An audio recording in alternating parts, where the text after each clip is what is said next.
Good evening, everyone, and welcome to our Electronic Pathology and Pathology Updates with Douglass Hanly Moir webinar.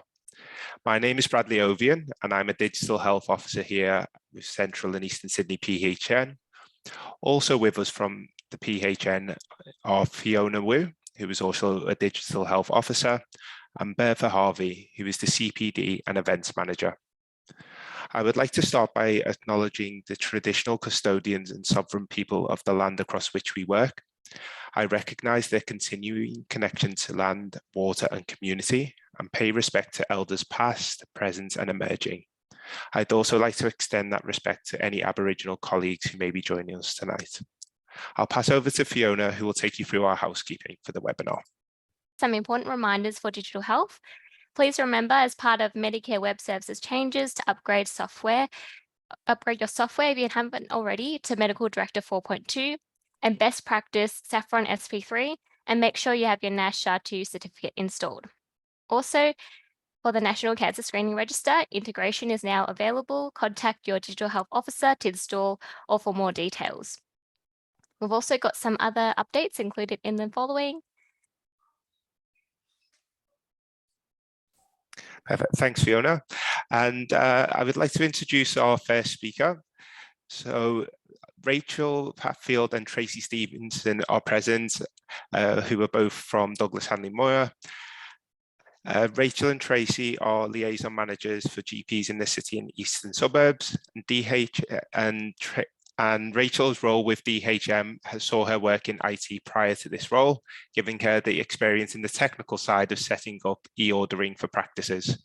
So I'm going to pass across to you, Rachel. Thank you. Thank you, Bradley. I'll just share my screen with everyone. As Bradley mentioned, my name is Rachel Patfield. I'm the liaison manager for the city and the eastern suburbs. And tonight I'll be speaking about my health records and processing e-orders. Just quickly, before I dive into eOrders, I just wanted to give you the most current pathology update, which is the self-collected HPV test. As of the 1st of July, 2022, all women due for their 5-yearly CST will now be eligible for self-collection, as the previous restrictions for offering this option no longer apply. This initiative is designed to improve recruitment of participants into the National Cervical Screening Program, as participation in Australia is currently very low. It is estimated that there are approximately 1 million underscreened or never screened women in Australia. Self-collected samples are now an option for women who may find clinician-collected samples difficult. Numerous studies have shown that the detection of HPV in self-collected vaginal samples is equivalent to a clinician-collected sample. Approximately 10% of these self-collected samples will be positive for HPV, and these women will require ongoing management. A clinician-connected sample will continue to be the preferred method. It is just important to know that this is now an option.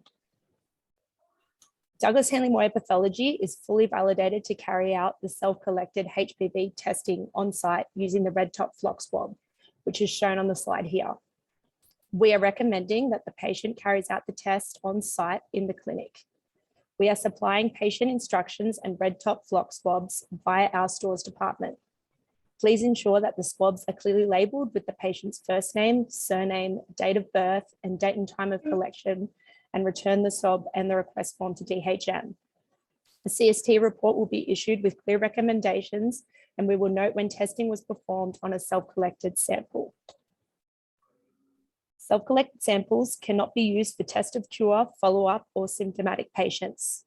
These patients need a co-test, which is HPV and cytology performed simultaneously. The National Cancer Screening Register will record the method of sampling in the patient file. Okay, so now moving on to my health records and processing e-orders. Here's just a quick overview of everything I will be covering, starting with practice requirements, ordering pathology, the pathology request collection, delivery to the lab, and sample processing, reporting to the requesting doctor, and finally, the results being viewed in my health record. If you would like Douglass Hanly Moir to upload your patient results automatically to my health records, you first where do you begin, basically? Firstly, at present, this can only be done for practices that are using either best practice or medical director. If you have either of those practice management software, you will need to let us know that you would like to upload automatically, and you can either contact myself or client IT. The contact details are up on the slide there. You just need to let us know that you would like to upload automatically, and we will send you a My Health Record pathology request upload form. Once we've received that form back, we will then set up eOrders in best practice or medical director. Once eOrders are set up, you will now use the eOrder screen to order pathology. During the consultation with the patient, a pathology request is generated through the practice management software. You can differentiate between the regular pathology screen and eOrders, as it will now display print/send on the bottom of the request screen. A hard copy of the pathology request will be generated, which will now include an eOrder barcode, and an electronic version of the pathology request will be uploaded to the laboratory. The patient's individual healthcare identifier number is included in the eOrder. However, it is not printed on the form, nor is it visible to the laboratory. This is to protect the patient's privacy. Through eOrders, telehealth or e-requests are also available, but I'll speak a little bit more about that later.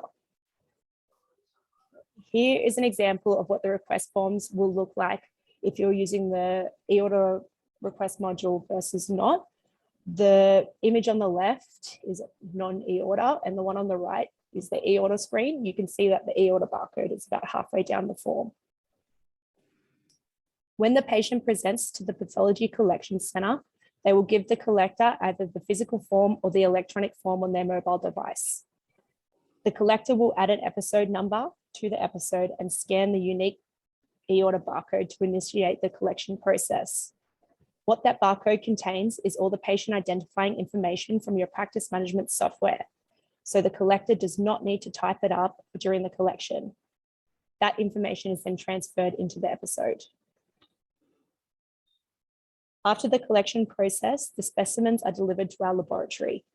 Testing is performed on the specimens and a report is issued. After testing is complete, the final report is then transmitted to the referring doctor's practice management software.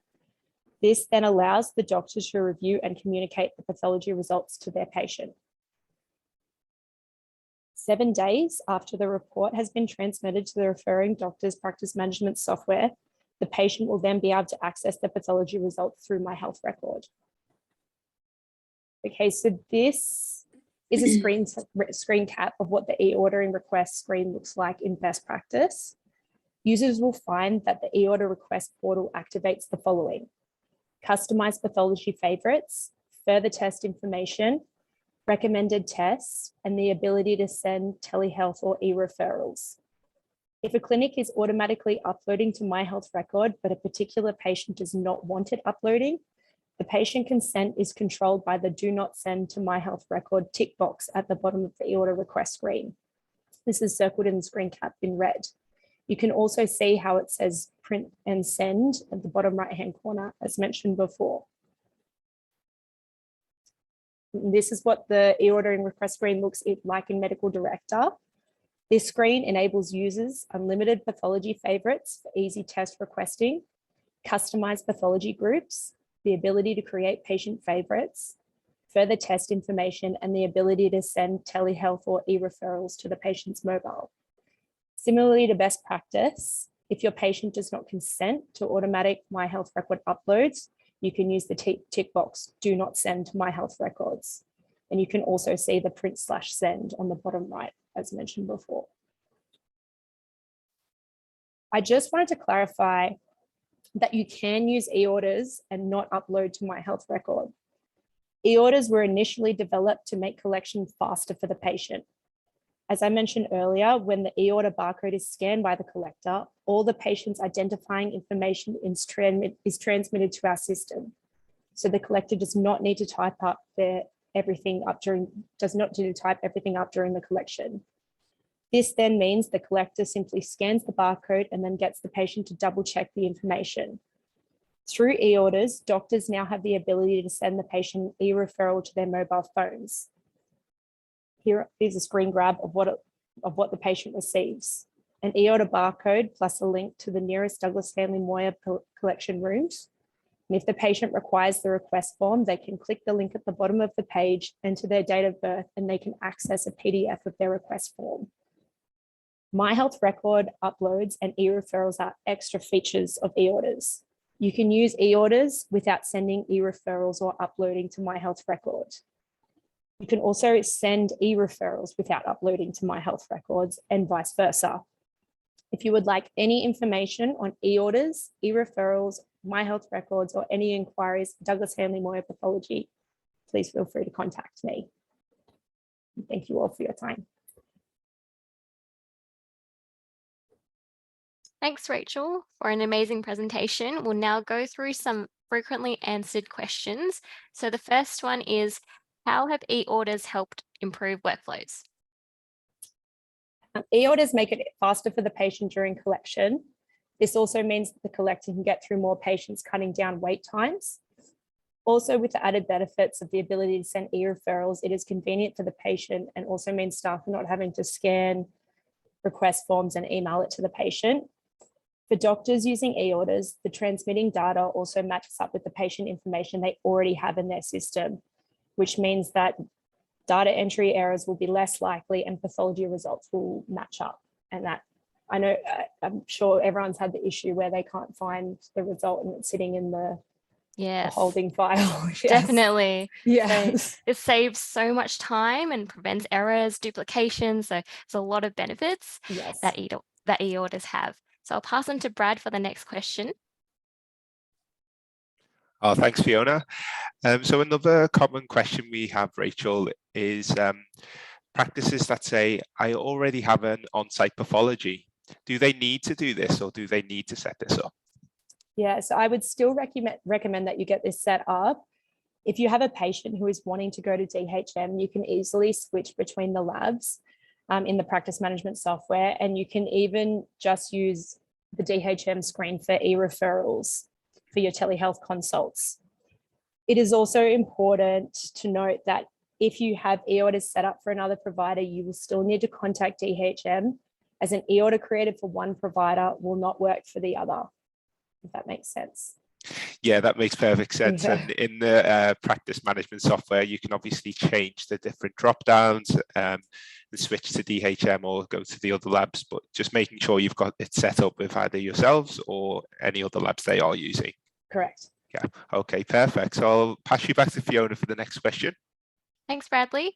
So the next question is, do DHM have a current news update that the practices can sign up to? So we do have a doctor's newsletter, which is released quarterly. And if you would like to receive that, just let the PHN know and they can pass it on to me. I can either email you a soft copy or I can bring a hard copy out to the practice. Great, thanks, Rachel. And I'll pass it back to Brad for the next question. Oh, thank you, Fiona. So the next question is regarding the self-collected HPV test you mentioned at the beginning of the webinar. So how do practices go about ordering these test kits? Okay, so if you are interested in offering this test, yeah, it is best to have the red top flock swabs and also the patient instructions ready to go. And you can either send me an email or contact our stores department directly. And we can bring it out to you.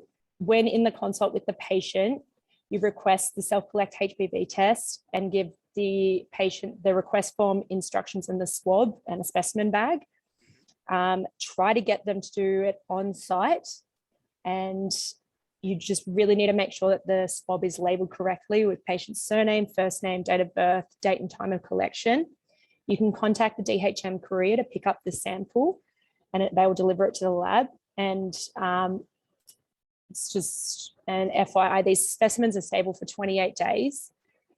So it's not super urgent that it gets to the lab, but DHM carries out the test on the flock swab only as well. It does not need to be washed in thin prep at all, just the red top flock swab. Perfect. Oh, thanks so much for that, Rachel. And back to Fiona again for the next question. Thanks, Bradley. So the next question is, what do we do if our practice has elderly patients who do not have a phone to receive e-requests? Okay, so e-referrals are sent to the mobile number within the patient file.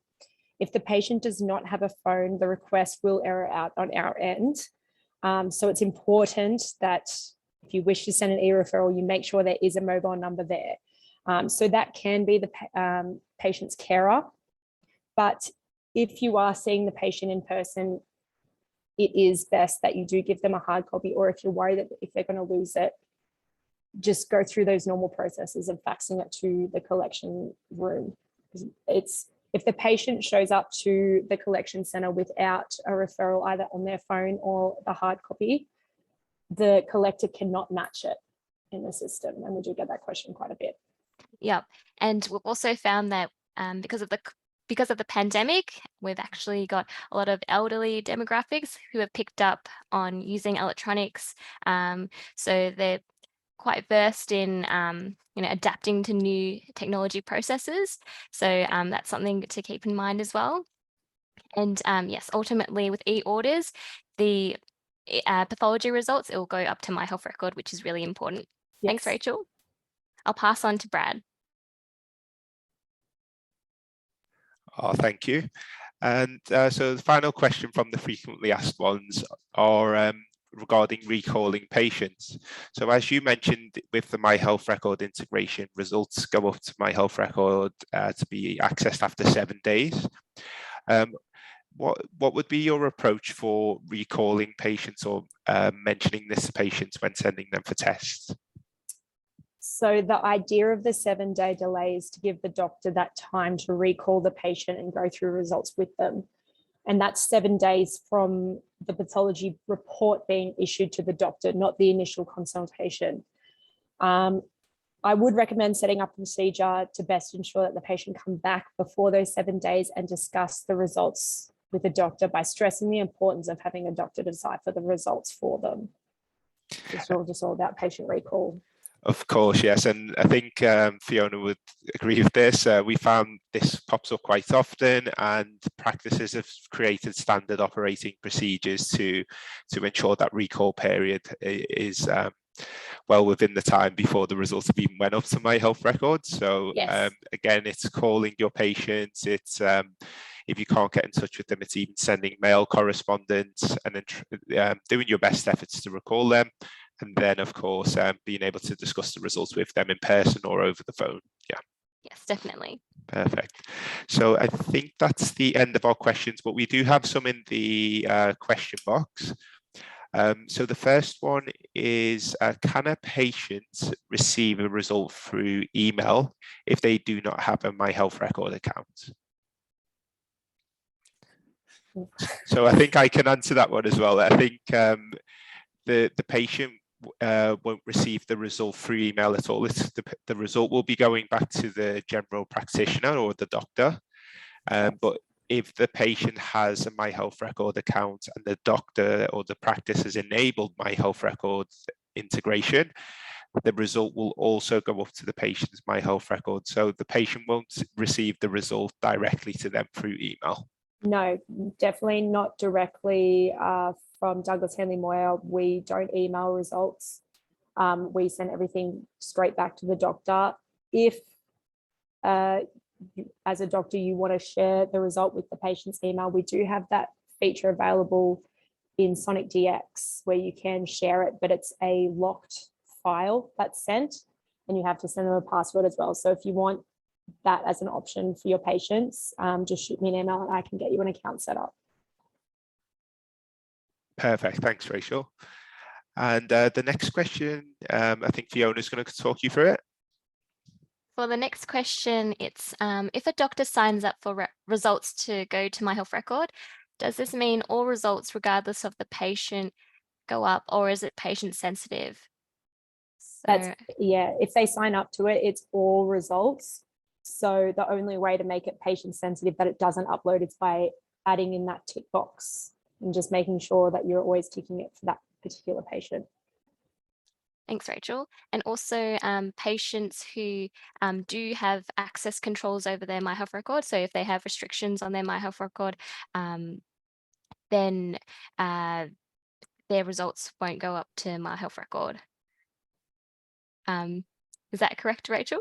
Yeah, so Yep. if they don't, even if we upload it, if they don't have the account, it just won't go anywhere. If that makes sense. Like it's not going to be accessible. Perfect. Anywhere. Thanks, Rachel. Yeah. I'll pass on the next question back to Bradley. Oh, thank you. And so the final question is for self-collected COVID and respiratory PCR tests, can it be delivered the next day? Ooh. That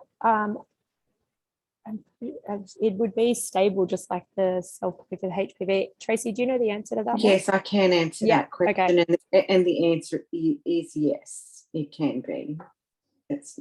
It's very similar to the CST self-collect. And with the COVID PCR and respiratory viruses, the specimen is in a medium, which keeps it stable as well. So that would be no issue. Next day, I wouldn't hold it any longer than that, though. Okay, fantastic. Thanks so much for that, Tracy. Appreciate No it. problem. So we've just actually had another question pop in. I'll let Fiona pass it to you. So the next question is, will patients be able to use DHM e-referrals on their mobile at other labs? Yes, so that is the idea of so they can access the actual request form by putting in their date of birth. It is ultimately up to the patient where they decide to go to. So they can access the form. It's just the e-order will only be compatible with Douglass Hanly Moir. So I'm not sure if other labs can print it out. I'm not sure how that works, but they can access the actual form. Great, thanks, Rachel. And do we have any more questions? Feel free to add any questions in the chat box.